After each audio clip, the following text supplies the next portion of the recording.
So, today another Matchmaker Monday is upon us, and you know how this shit works. 3 fights, 3 discussions, and let's get straight into the first one. Today we're going to be talking about Islam Makhachev versus Jack Della Maddalena as the very first fight.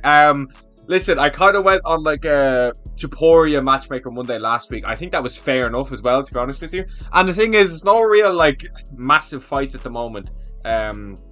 So I think Ilya will be in this video again, because there's one fight I want to talk about in depth. But Islam versus JDM is where we're going to start.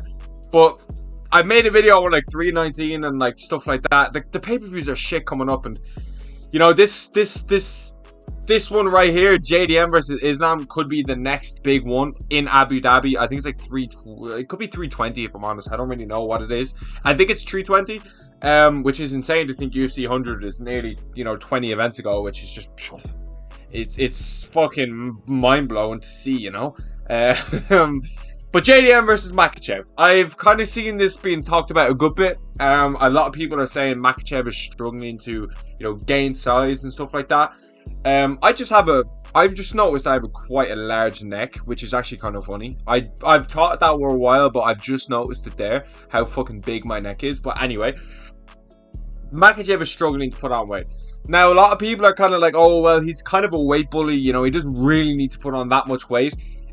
It's kind of true, but I also think he kind of wants to kind of wake up at a heavier weight than what he's kind of just walking around at. I don't know if him walking around and then fighting is probably a good idea, because if you saw like Adesanya versus Blachowicz, Izzy weighed in under 200 for that fight. He just kind of woke up and then just went to the scale. He didn't have to cut any weight or anything like that. I don't know if that's the best move. We saw Max Holloway do that as well against Poirier the second time. And we saw Holloway actually come up on a bulk for the Gaethje fight, which actually worked out extremely well for him. So I think Makhachev is doing the right thing here. It does bring in that question of, okay, let's say he does put on that size. How hard is it going to be to get off? How hard is it going to be to make 155 for this Ilya super fight if it ever happens? We don't really know. We don't really know, because I don't really see that fight happening in the next year. Maybe April next year, if I'm being honest with you, simply because of Makhachev putting on the weight. You know what I mean? I feel like Makhachev would be like, I want to defend my title at 170 if he beats JDM. So the whole Makhachev moving up on weight thing it's a sticky one still. It's a sticky one still, and I'm very curious to see how he'll look physically against JDM. Is he going to be like seriously outsized? Is he going to be seriously outskilled? That's not going to happen. Okay, we'll get into it. Is he going to be seriously outsized? I don't. So I think he's obviously he's very big lightweight. Very big lightweight. That's why he never really fought that often, because he was such a fucking massive lightweight. A turnaround against Volkanovski in Australia, like what was it, like 3 or 4 months later after he beat Charles, halfway across the world. I just don't think people that's one of the greatest wins ever, in my opinion. Like, that was an incredible win. People just don't give him the credit for it, but he kind of slowed down his consistency then. You know what I mean? He's been kind of in and out of fights, short notice, stuff like that. Nothing he can do. But I don't know if we've seen Makhachev really. We've seen him pushed. We've seen him pushed against Volk. We've seen him pushed against Poirier. JDM is going to be such a weird fight, if I'm being honest with you. I am picking JDM to win. There's 2 ways. I honestly can see it being a case of the lighter man's skills just moving up. And Makhachev, I can't see that happening. Makhachev just being grappling-wise way too much for him. Mixing it up way too well on the feet, because Makhachev Bilal boxing, there's no comparison. There's absolutely no comparison, bro. There's no comparison. Makhachev is a way better boxer, okay? He's going to have success in this fight on the feet. Don't get it twisted, okay? But I also just think both of these guys kind of equivalent is also very good. What I mean by that is Makhachev's grappling is obviously better than JDM's. But JDM's striking is better than Makhachev's. But both of them, okay, so like JDM's weakness in this fight would be the wrestling and Makhachev's would be the striking. Both of them have very good weaknesses. Makhachev's striking is extremely good. JDM has very good ability to get back to his feet. JDM's scrambles are unbelievable. Unbelievable. I rewatched the Blau fight not too long ago, and the combinations were on point. The grappling was on point. That's how you put on performance. That's how you do it. Okay, and he had me worried against Gilbert Burns. very fucking worried, if I'm being honest with you. That's why I didn't think he would beat Bilal. I was just like, Gilbert had way too much success here for my liking. I'm staying the fuck out of this one. Then you go, and a lot of people say, oh, well, you got split decision against Kevin Holland. That was clearly JDM win. Come on, okay? Don't look at that and just see a split decision against Holland is trash. Don't look at that, because he clearly won that fight. Okay? He was matched up against Leon Edwards as well. I don't know how that fight would have went. I thought he was going to beat Leon and finish him. We don't really know. Brady did the job instead. But stylistically, it's such a good fight. I fucking love this fight. I think you look at this fight as in whose weakness is probably just a little bit better. Is Makhachev's wrestling just a little bit better than JDM's to the point where he's going to be able to nick rounds that way? Or is JDM striking just a little bit better where he can catch Makhachev and have him worried on the feet and be defensively sound, where he's just outlanding Makhachev? He's able to keep the range and not be able to get taken down. Now, he will get taken down at some stage. That's when you fight people like Makhachev, Umar, Hamza, you're going to get taken down. I feel like MMA Guru said this on Demetrius Johnson's show and is very true. You're going to get taken down, but it's like on what terms? Which is a very good point from Guru, okay? And I feel like this could be one of those things. JDM, you're going to get taken down by Makhachev. I just think that's going to happen at some stage. You got taken down by Bilal. You got taken down by Gilbert Burns. That's something you just have to accept. I'm confident Jack Della Madalena's scrambles are going to be very effective in this fight. I think he's going to have a lot of success. But then again, I just think Islam Makhachev is better than Bilal everywhere. Like every single place the fight goes. Maybe not as much control, but I also wonder, is that just because he's fighting people at welterweight? Our lightweight's just better. Our lightweight's just better. You don't really know. We'll find out, because you don't really, like. So I do kind of think that, because Gilbert Burns got chinned by Dan Hooker at lightweight, and then he moved up, and then he had massive success at welterweight. So the more I think about it, Makhachev can win. It's such a fucking close fight, man. It's such a close fight. I am leaning a little bit towards JDM. I am. I don't know if Makhachev is getting through JDM. I don't know. When I see this actual fight announced on the UFC Instagram, I could look at this and say, Makhachev's going to win. I could do that. It's just back in my and forth in my head. I'm kind of thinking, Makhachev moving up, he's going to have those lighter man skills. He has the striking to match JDM. He isn't as good, but he has the striking to keep JDM guessing. I feel like if he lands a few... I rewatched the Poirier fight quite a bit recently. Landing very well. Dustin Poirier is one of the best boxers ever. He landed some good combinations. He just doesn't have the power behind him, okay? Makhachev is going to throw head kicks, which, Jack Della Maddalena hasn't really fought anyone with the level of... I know Makhachev's head kick against Volk was extremely good, but he lands the head kicks. He landed a few head kicks against Volk. He landed a few head kicks. I think it was Poirier. I'm not 100% sure, but he definitely landed some good boxing exchanges in the Poirier fight, okay, which is an incredible achievement. The only person we've seen do that, there's obviously a few, but Max Holloway was one that came to mind. Gaethje landed a few combinations. Poirier's not exactly incredibly defensively sound, but for Makhachev to go in there and land some slick combinations, definitely in the back of my head was I feel like he's going to have success here. But JDM does extremely well up against the cage with his combinations, like Ilya. I said that in the Leon Edwards build-up. I said this is where he's going to chin him. Go back and watch that fight. I was very confident he was going to do it up against the cage. Makhachev's grip is also doing very good work up against the cage, but just with the takedowns. Makhachev is going to use a lot of clinch control, and I think JDM does very well there. I seen him, kind of sprawl out. Not sprawl, but... I don't know how you would say, but he's able to work his way, him being on the fence and being able to just kind of scramble out. Do you know what I mean? So it's an extremely good fight. It's an extremely close fight. Both of these guys' weaknesses are still elite, still world class. I just think this fight is going to come down to whose weakness is a little bit better. Is Makhachev's striking just a little bit better? Is JDM's wrestling a little bit better than Makhachev striking, to where he doesn't have to worry and he's able to get up off the takedowns, and if he does get taken down, he's able to get back up, he's able to stuff them? Or is Makhachev going to be able to land combinations to where JDM's going to be guessing, this guy's landing on me, then he gets the takedown and all of a sudden he's on his back? Because Makhachev's extremely good at getting your back. Extremely good. He got him multiple times against Poirier, he got him multiple times against Volk. Makhachev is a beast at getting your back. beast. Okay, so early prediction. Fuck, man, it's anyone's guess at this point, but I'm gonna lean towards JDM. Yeah, I'll go with JDM for now. But I have an extremely hard time betting against Makhachev, so I honestly very well could pick Makhachev, but I don't know. Next up, we have Ilia Topuria, who would have guessed it, versus Arman Tsarukyan. Now, I said this fight should have been the undisputed fight. Now everyone's gagging for this fight, okay? I said this fucking months ago, because I called out Beneil Dariush as well. He was like, I think Arman should be fighting Ilia.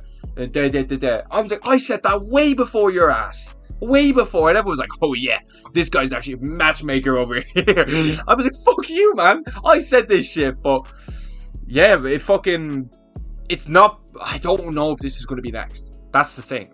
Do you make Arman Tsarukyan versus Ilia Topuria after Arman pulled out? I think that just is kind of, you know, I feel like what rubbed me off the wrong way is the whole line over the last few months. First, we heard it was an injury. Arman spasmed out with his back, and like there was kind of evidence to suggest that, like he was doing some crazy shit the whole fight week. You know, what is it called? Aerobatics, or whatever the fuck. So we kind of all were like, okay, he must have just absolutely pulled his back. But then Dana White came out and said, oh, Arman's gonna have a, you know, he needs to make weight and stuff like that. So now I was kind of like, hold on a minute. First it was the injury, but now it's weight? Why would you fucking lie? Okay, now Dana's been lying to us for years. If you know, you know. The McGregor fight, the John Jones versus Tom Aspinall fight was the clearest thing ever. This dude's a fucking liar, and you just. Now I have no faith in what Dana White says.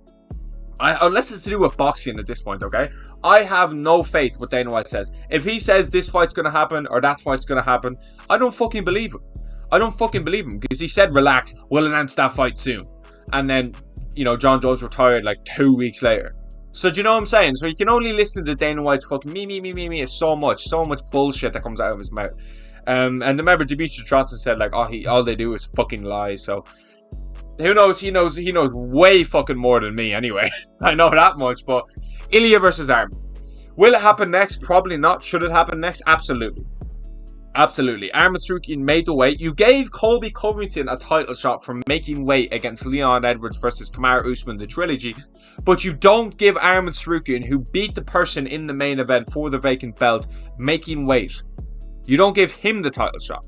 To say it's a step in the right direction is fucking crazy from Dana White. Okay, the dude made championship weight as well. He wasn't 156, he was 155. How do you not give him the title shot now? It's got the most hype.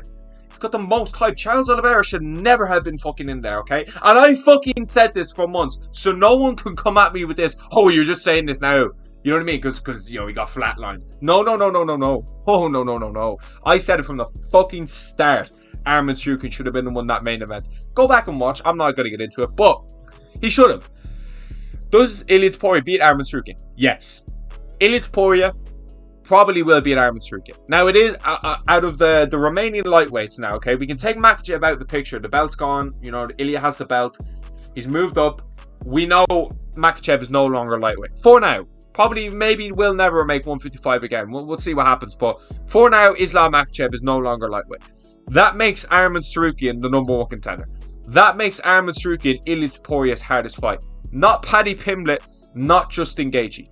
Why don't we see this fight? Is it simply because Arman pulled out? Is that it? I understand if that's the reason, okay?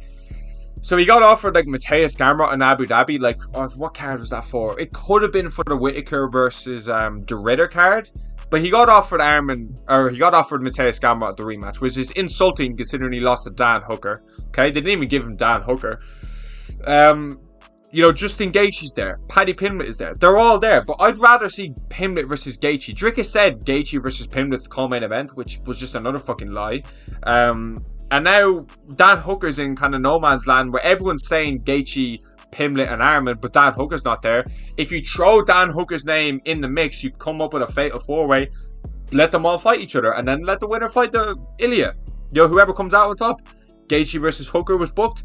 Maybe you rebook that. Maybe you do Hooker versus Sarukian, which I think was the fight to make because they hate each other, and then Pimblett versus Gaethje. Maybe the winner fights the winner. Who knows? There's different ways you can mix and match it, okay?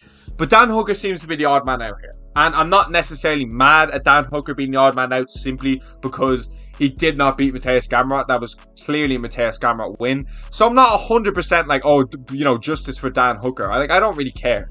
Okay? He's not going to beat any of these guys. Arman would fucking ragdoll him. That wouldn't even be close.